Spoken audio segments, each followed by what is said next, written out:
Alright, now for part 2, or the more advanced Audacity tutorial, since I got a positive response from the radio show, and I appreciate that.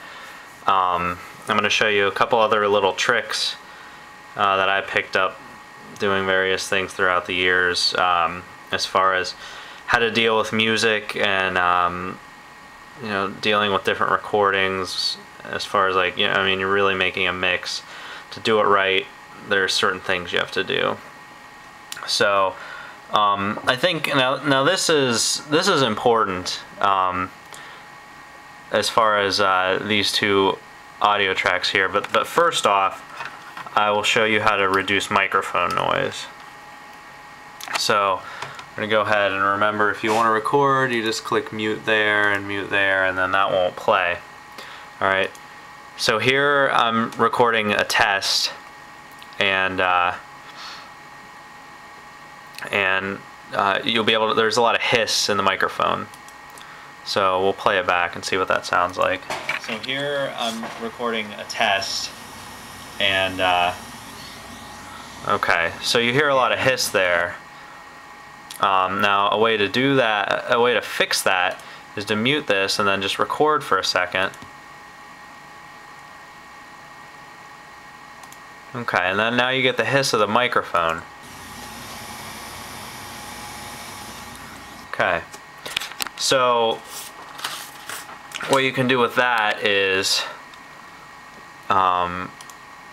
you select this right here, and then you go to Effect, and then you go to Noise Removal. Okay, and then you hit Get Noise Profile. Alright, and then it got the noise profile right there.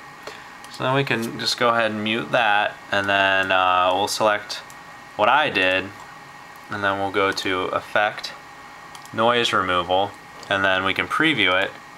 So here I'm recording a test. Okay, and if you can tell from the microphone, the noise reduction, or the hissing's pretty much gone. I mean, you do lose a little bit, and the less frequency smoothing, the more it sounds like a crappy MP3. So here I'm recording a test.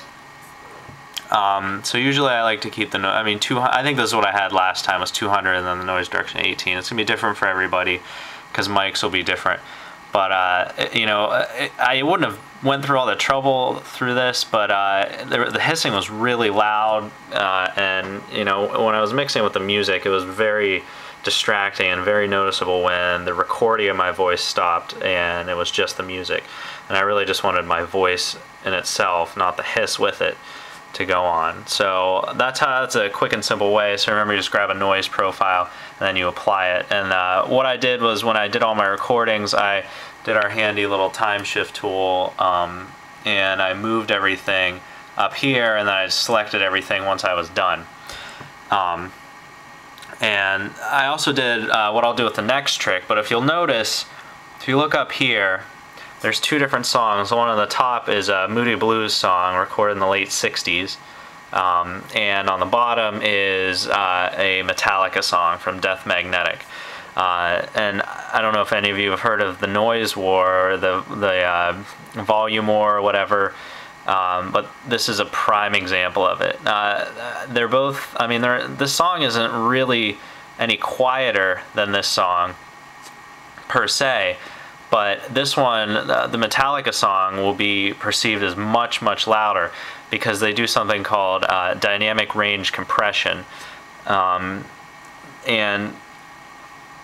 which is different than like MP3 compression. I mean, it degrades the quality, some say, but not in the same sense as an MP3 would. Basically, what they do is they make the louder portions of the audio quieter and the quieter portions louder. So basically, if you think of dynamic range, that's how big of a range you have. So let's say you're 30 decibels difference between that loudest and the quietest thing. If you cut that down to 5, you decrease the range, and then therefore, and you can make it, you perceive it as louder, but some people don't like it, especially old people. They're not used to it. We all are, because all of our music's been compressed since the late 80s and the 90s. This has been going on. I will admit, and I'm kind of embarrassed too, because I like to be an audiophile at times, that I do kind of like compress things more, but not overly compressed. I would say the Metallica Death Magnetic is horrible. So I mean, here's just a comparison. If you listen to this song, you can hear how loud it is. Sorry about that. Okay, and then let's go here to the Moody Blues song. You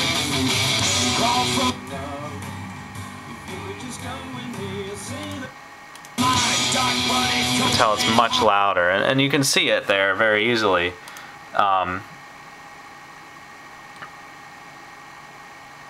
So I mean, there's a little trick. So you can make this quieter, or you can compress things, and the radio compresses things anyway. So if you want to stay true to the radio, we'll compress.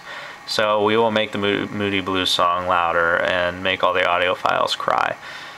So what we're going to do is first we're going to go to Effect, and then we're going to go to something called a hard limiter. And then here, basically, you kind of can pick your decibels. So let's say we want to limit it by, let's do 6 decibels. Or let's do 5.5. And you can play with this, and really, I think just adding a couple decibels really evens this out. I did this with the Sun Kill Moon songs because I'm assuming, you know, since Mark Kozelek's kind of an indie guy and he's on his own deal, I mean, he doesn't care if somebody plays a song on the radio and it sounds quieter than the others. He's more concerned about the fidelity of his presentation. So he doesn't compress, therefore his stuff is a little quieter than, let's say, the Beck song, which is a little more commercialized.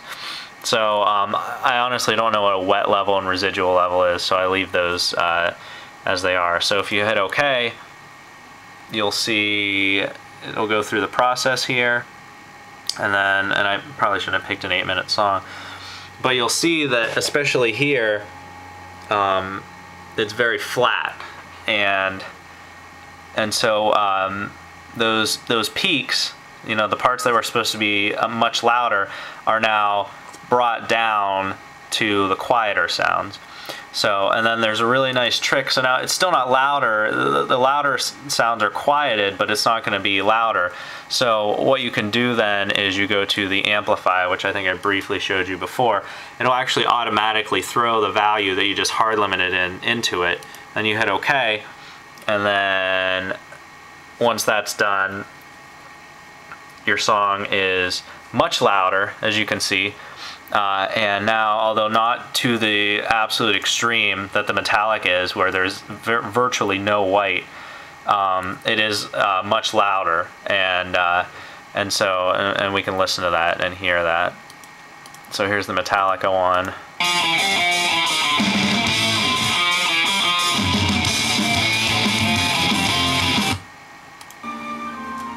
Well, that's a bad part, but. So it's a little louder. It's still not all the way. So that's up to you if you even want to bother with that. I think it's important to keep your volume level similar, and that's really how you do it. And that's often why older recordings sound quieter, is because they're just not compressed like today's. It's not that they were, you know, they're not technically, like, the volume isn't turned down on them. They're just prepared differently and arguably better.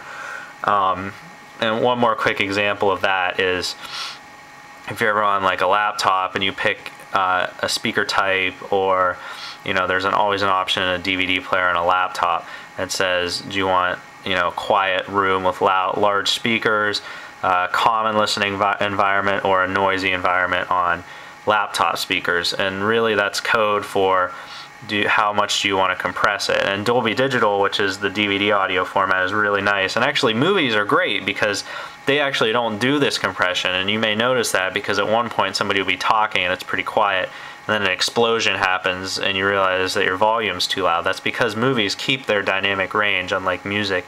But they actually have a built-in mechanism where you can change that on the players. Dolby Digital will allow you to basically do what we just did, but in software, so all the information's there in the recording, and then you can manipulate it just as we did, instead of having, you know, starting off with you know, what Metallica gave us, which is horrendous, and people actually ripped the Guitar Hero tracks, because the Guitar Hero tracks were prepared before all this garbage happened, and there's actually a little bit more range information on them.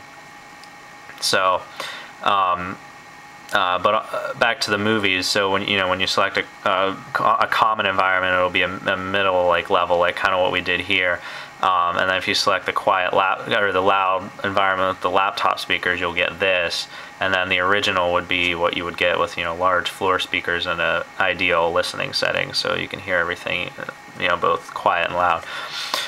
So that's pretty much that's about all I know about audio recording, pretty much in a nutshell. So it's easy to see what you're up against when you're mixing these songs. So if you feel like you have a pretty quiet song, you can go ahead and throw a couple of decibels at it and make it a little louder and compare it. And again, I also recommend doing that with your voice, so that when you're talking, if you do the mix like I did, you can hear your voice for the most part. I think I may have drowned myself out on the Beck song, but I was also in a bit of a hurry to get that out, because I had promised everybody something a lot earlier. So I hope I didn't blow your speakers out in the middle of this video. I'll put a warning up to watch out for it. So yeah, so I look forward to hearing other people's shows, and good luck to everybody, especially if you're using a Mac, because this program will be the same, but it's a Mac. So